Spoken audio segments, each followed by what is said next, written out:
too. I didn't prepare anything because I was talking to Mr. Nugent last night, and he said, well, why don't you tell your story too? So, forgive me if I'm improvising. Okay. I'm here from Texas, and Texas has very much been a part of why I'm a secular person today, and I wanted to tell you some stories from Texas. I know I probably don't look like what you would picture a Texan to look like, and I remember when I was in Australia, I just stopped in a store, and there was a German worker there, and she's like, where are you from? And I'm like, I'm from Texas. She says, oh, you're a cowboy, huh? You know, she's sitting there expecting me to give her an answer, and there's no quick way to answer that. Not everybody in Texas is a cowboy. So, I don't need to mess with anybody's expectations. All right. Now, I wanted to talk today about how people often accuse atheists of having petty concerns, and why can't you let religious people believe what they want to believe. And this is it's very much wrapped in my own story from Texas. Recently, even a progressive show like The Daily Show ran a segment where they were accusing atheists of being petty in America because Dan Barker of the Freedom from Religion Foundation was challenging a restaurant because they were giving Christian discounts. And that seemed very petty to The Daily Show, even though they aren't. A lot of times they criticize some of the theocratic people in America. And there are a lot. It's not that in America the only concern we have is whether we're going to get a 10% discount on our food as atheists. There are larger concerns, but I still wouldn't call even the smaller ones petty. I don't know if you have the same experience in Ireland where they're like, well, why don't you just let them believe what they want to believe? It's not hurting anybody. Why do you get in a group of atheists, to talk about what you don't believe, right? But there are, of course, larger concerns with religious people in America. Like, for example, in Florida, the city of Miami is already starting to experience the effects of global warming and climate change. The sea level there has risen enough to where the seawater is starting to come in the streets, and store owners are having to deal with it where they didn't have to before. And just another 9 more inches, and it will the seawater will contaminate their drinking water. But in the state of Florida, the Republican leadership there, the Republican Governor Rick Scott, there's kind of an understanding in the government offices that you're not even allowed to use the word climate change. I mean, Florida was once underwater, so you can imagine that it is very close to the sea level, and of course a lot of people build their cities on coasts, and Miami is a major city. It also has a nuclear reactor, which they're like, don't worry about it, we built it 25 feet above sea level because of hurricanes, right? But a lot of their peripheral equipment is not that high. So, and in order to understand this kind of like profound, not burying your head in the sand and not wanting to acknowledge something, you have to understand the mindset, and it's related to religious faith, that the Bible tells you all you need to know, and that if anything bad like major flooding happens, it's all part of God's plan, and God made the earth for us, and we're going to get a newer, better earth after we die. So they're not very focused on what scientists are telling them. And the ignorance has spread so far that one of our state senators Ted Cruz, who's running for president, we don't know your representatives, but you know ours, and there's a very good reason for that, because Texas has given the world a lot of problems like George Bush.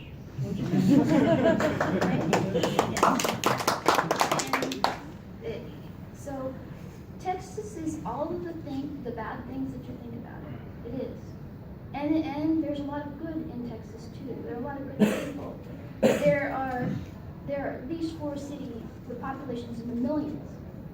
And Austin, their motto is keep Texas weird, keep Austin weird. So they're kind of like this strange hippie enclave in Texas. And whenever we talk about Texas, people, and the problems there, people are like, why don't you just move? I'm like, there's millions of people here, millions of good people. And the United States is the same. There's millions of good people in the United States. But unfortunately, only the kookiest people run for office. And they have a fanatical voter base that will keep voting for them. Whereas the more progressive people will argue and say, well, these people aren't progressive enough, I'm not going to vote. Conservatives, I'm going to vote. I'm going to run for office. And I'm going to support you with money. I don't believe these people that you see and you hear about are representative of the entire United States. They are representative of a very active and incredibly ignorant part of the United States. And unfortunately, they're in charge of everything. And me and Arn, of course, we oppose these things. Like recently, they adopted history books. And they're all about how the United States won every military engagement they ever fought in, how we're the greatest ever. And don't bring up segregation, that's racial politics, you know? And also, the new history books with which the children will have for 10 years state that Moses was one of the people that inspired the American form of government. And everybody knows the United States isn't a theocratic dictatorship yet, right? But and hopefully it never will be.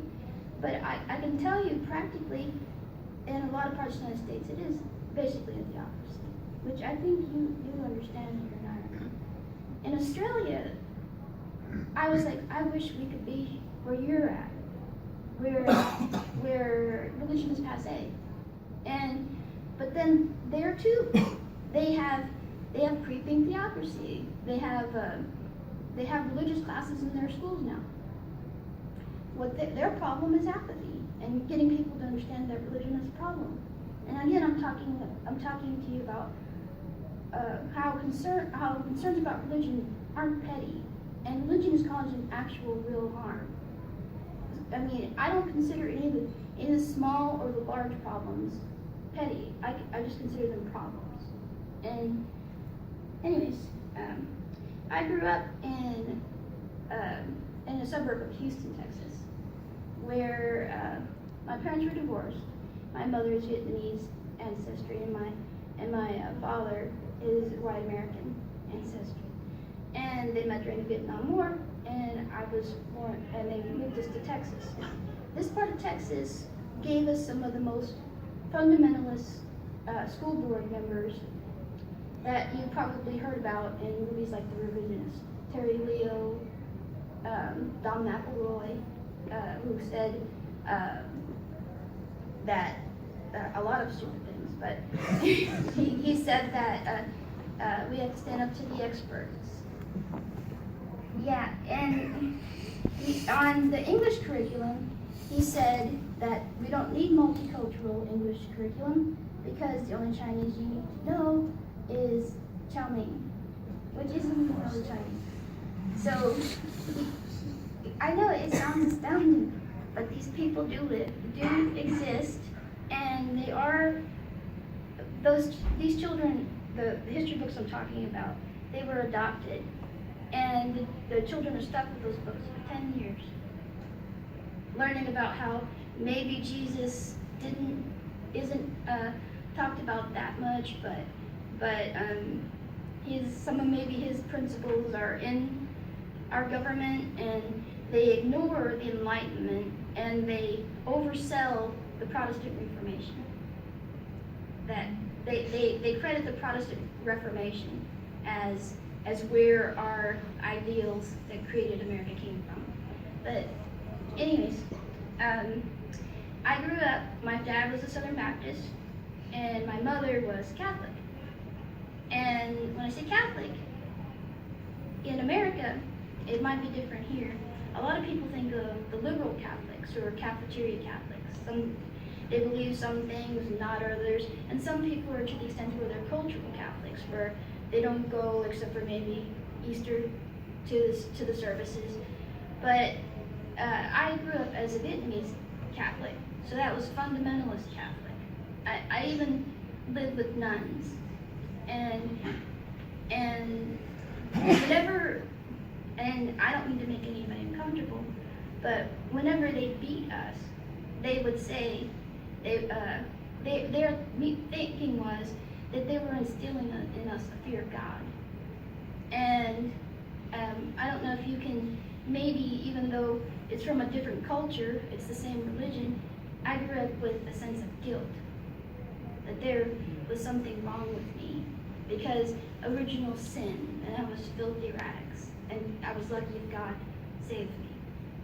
And also, there was a lot of sex shaming of women, that you shouldn't ever touch yourself. I mean, they were that concerned about your private sex life as a woman. And on the other side, and they would tell me my dad was going to hell because he was Baptist.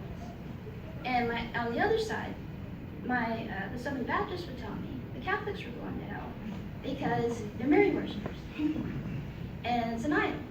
And anyways, on that side, there was like, I internalized this sexism too, because every Mother's Day, the pastor would give a speech that women were the helpmeets of men, and they were there to serve men, and the man was your intermediary between God, and his authority was from God.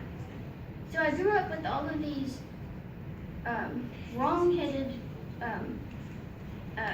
internalized thoughts that basically treat women like they're grown children. And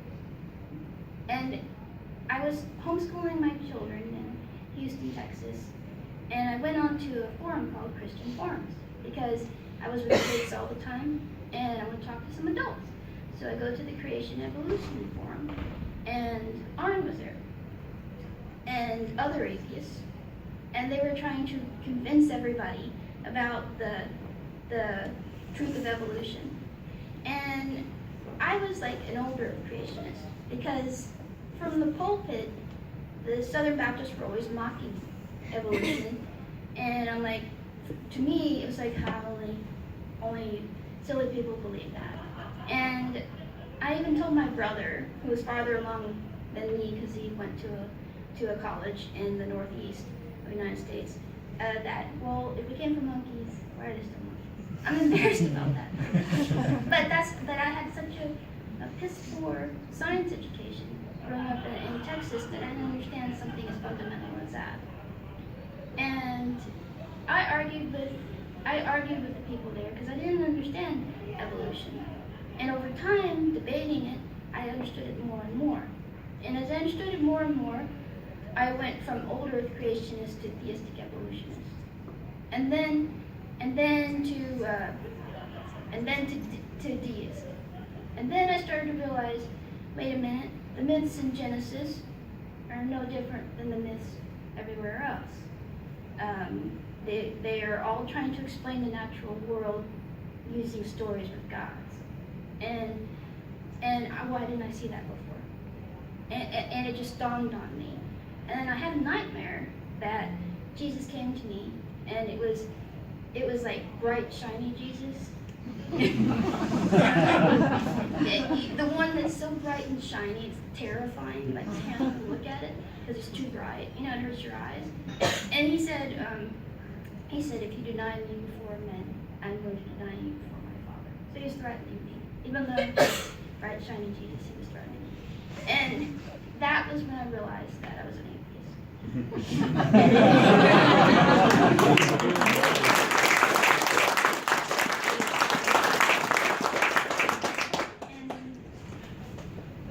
I already had problems in my marriage because that my husband wasn't a very good authority. And whenever you would give someone authority they didn't earn, such as religious authority, that you are head of the household, and you didn't earn that, and you didn't prove that you were worthy of it, sometimes people become abusive that way. And also, I wasn't aware of it, but I had the mind of a grown woman, and I didn't like being treated like a child. And so I started, I got divorced, and my problems then really started, because I realized I was an atheist in West Texas. And the only meetup group there was the Mike Huckabee meetup group. So I'm all alone in Texas, trying to divorce someone who's making a really big deal out of the fact that I'm an atheist. And so I'm looking for an attorney. And the attorney, he asked me, I asked him, do you have problems representing an atheist? When I interviewed him, and he said no, because I used to be a criminal attorney, and I've represented child molesters. And he was par for the course because I was West Texas. And I managed to prevail, but it wasn't over. There was a fight for 6 years. And one authority who was interviewing me said that I heard that you don't believe what normal people believe. And so I talked to her supervisor, and I was like, this is America. We don't lose custody of our children over religious beliefs. Freedom of religion, right? And then the person that was interviewing me denied ever having said that. I understand that you don't have that kind of protection under the law of separation of church and state, because I was talking to a few people at dinner last night. And so your concerns are different, and we do, but it's never been, it's in the history of the United States, it's never really been separate. The government has never really been separate from religion. They say that, and since the decision to remove teacher-led prayer from schools in the 1960s, people maybe are a little more careful to deny they're doing it. But I remember even after that, saying prayers at lunch in a public school. And not everybody knows that they can call them on that. And when they do, like recently somebody did, a principal was giving prayers over the loudspeaker every day. And then when somebody called them on it, he lied about doing it. But they recorded it. So that's how it is. It's still there, but they'll deny it, and they'll lie about it. Which, I mean, 10 Commandments, right? You should not bear false witness. I know if it's in the service of God, maybe, right? I don't get the reasoning. But anyways, eventually I started teaching science because I learned a lot more about science. And it seems like science education shouldn't rank up there with people being denied an abortion in a life-threatening circumstance like you have here. But I don't say, well, this is worse, we should only do this. Everything's important. It's like vandalism. If you keep letting vandals vandalize a neighborhood, eventually more crime comes. So I know you can't be obsessed stopping every religious encroachment, but I do the best I can. And so I started teaching science, and in the classroom, I'd be like, hey, do you want to know how mountains form. And I get students who say, I don't need to know. God made mountains.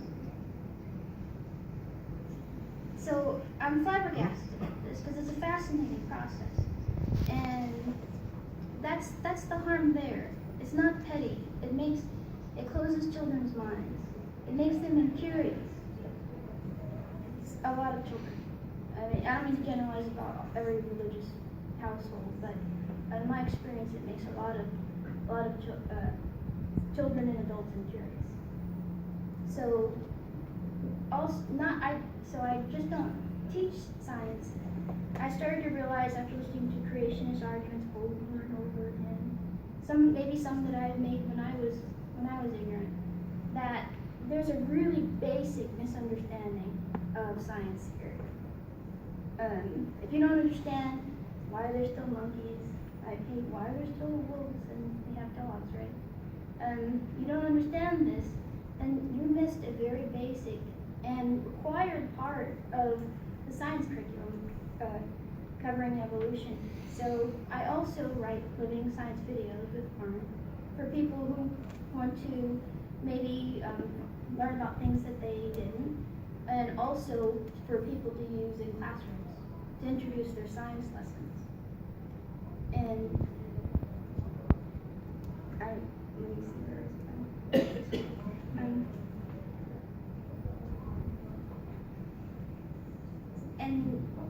When I first deconverted and I first married Arn, I was so excited about how atheism could change the world, maybe, because of all the wrongs that religion brings to the world. A lot of wrongs. I see it where I live, and I see it everywhere. Because what religion is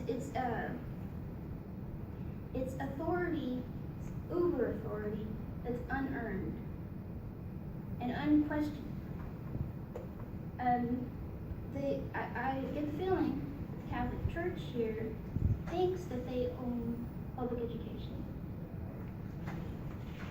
And for all intents and purposes they do, but they feel entitled to it. And they feel entitled to preach to other people's children. It's because of this unquestioned authority.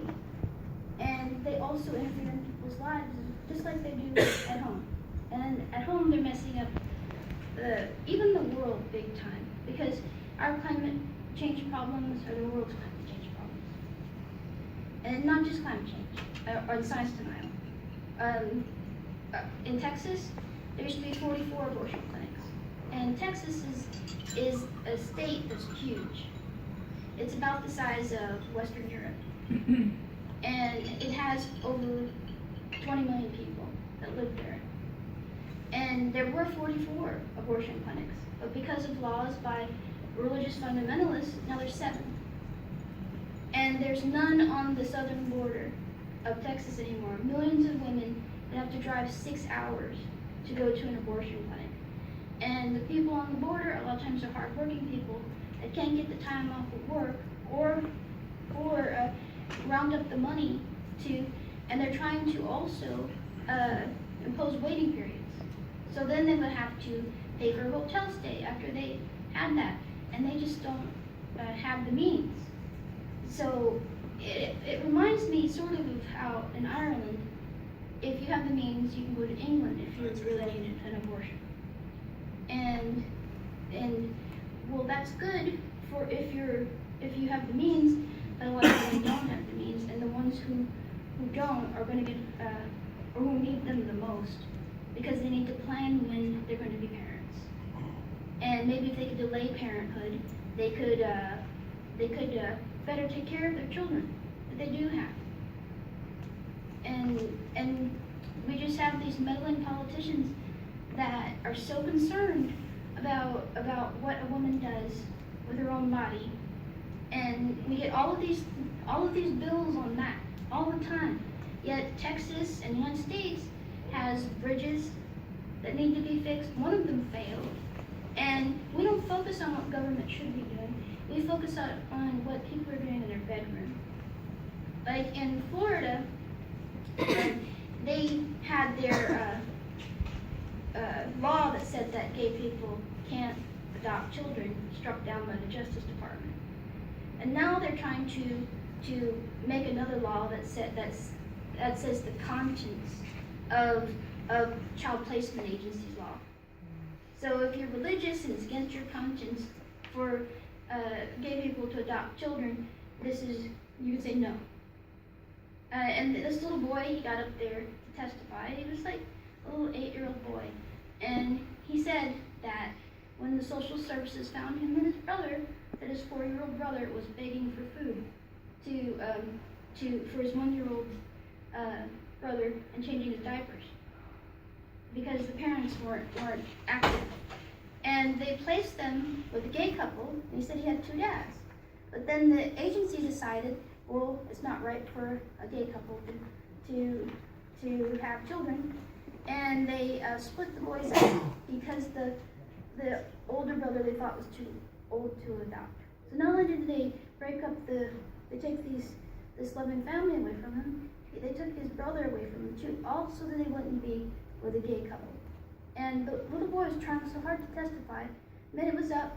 Then the Republican legislature goes, "Your time's up." And that was it.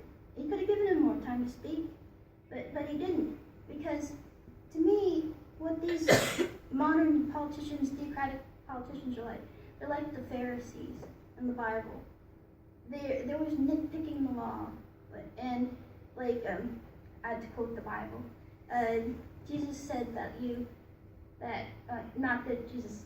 We know that Jesus existed, or whether he said it or not. He said they swallow a camel and they strain out a gnat. They take all of these unimportant issues and they neglect the real issues, like a child having a loving home. And anyways, let me wrap up. Thank you for being patient with me. After I married Arn, I was so excited, and we went to Reason Rally. I don't know if you heard of the Reason Rally, but there were thousands of people gathering in Washington, D.C., and it was so exciting. It was about 3-4 years ago.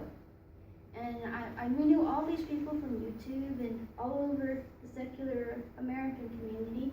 Everybody was so excited for secularism in America.